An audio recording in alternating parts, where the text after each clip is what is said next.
আসসালামু আলাইকুম, স্বাগতম জানাচ্ছি বিবিসি নিউজ আন্তর্জাতিক সংবাদে। শুরুতেই সংবাদ শিরোনাম, এরপর বিস্তারিত। ইরানের সামরিক সক্ষমতা নিয়ে মার্কিন গোয়েন্দা সংস্থার চাঞ্চল্যকর তথ্য ফাঁস। মধ্যপ্রাচ্যে শান্তি প্রতিষ্ঠায় প্রস্তুত রাশিয়া, পুতিন। দর্শক, এতক্ষণ শুনছিলেন সংবাদ শিরোনাম। এখন বিস্তারিত।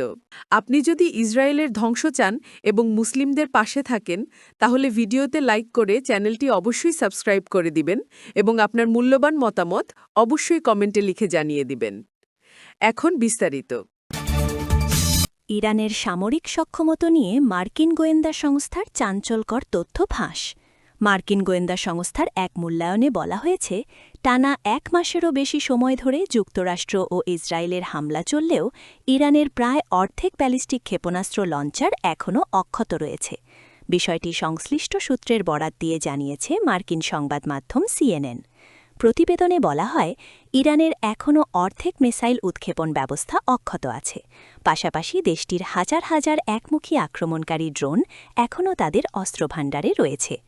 তবে অবশিষ্ট লঞ্চারগুলোর কিছু বর্তমানে ব্যবহারের উপযোগী নয়, কারণ বিমান হামলার ধ্বংসস্তূপের নিচে চাপা পড়ে সেগুলো অপ্রবেশযোগ্য হয়ে আছে। এদিকে মার্কিন প্রেসিডেন্ট ডোনাল্ড ট্রাম্প বুধবার জাতির উদ্দেশ্যে দেওয়া এক ভাষণে দাবি করেন, ইরানের সামরিক সক্ষমতা তারা শেষ করে ফেলেছে। এই মূল্যায়নের সঙ্গে ইসরায়েলের পূর্ববর্তী দাবিরও মিল নেই।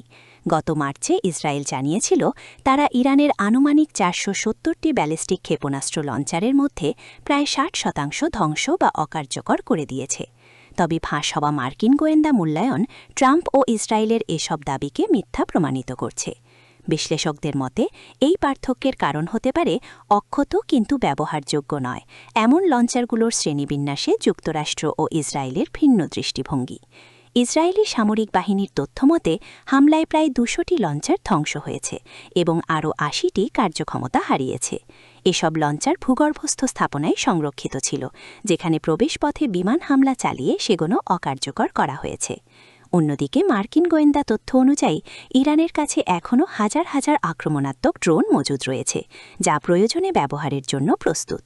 একটি সূত্র সতর্ক করে বলেছে, ইরান এখনও পুরো অঞ্চল জুড়ে ব্যাপক ধ্বংসযজ্ঞ চালানোর সক্ষমতা রাখে।